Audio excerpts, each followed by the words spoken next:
Hello, I'm back again. So for this talk, I looked at Drew Curtis and his discussion of patent trolls.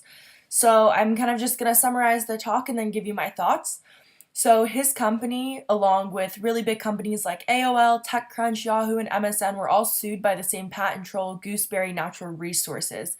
And Gooseberry Natural Resources owned a patent for news releases via email. And it is very obscure, but things can be patented.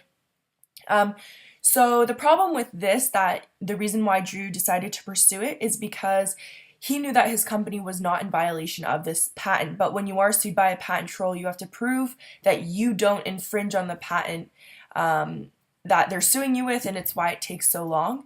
In the very best case scenario, he says that you can pay $2 million and it'll take 18 months, that being like the very, very best scenario.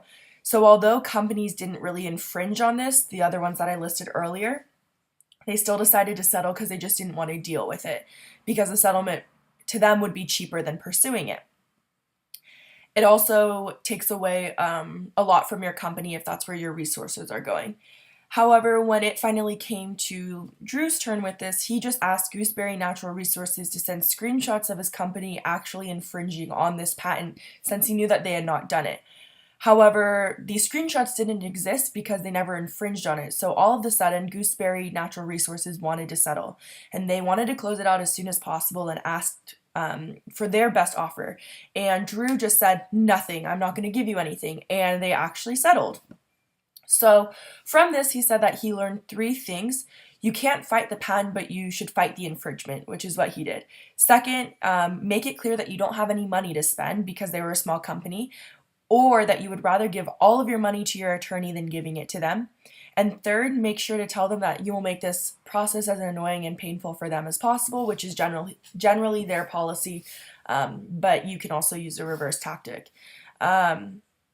So he also says that patent trolls have caused $500 billion worth of damage to the economy, which is more than any other very pressing issue.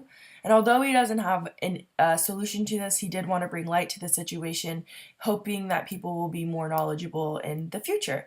Overall, I thought it was super entertaining, and it was good to actually ask for proof from the companies, and it shows sometimes how unfair these things can be. So I was glad I got the opportunity to analyze this.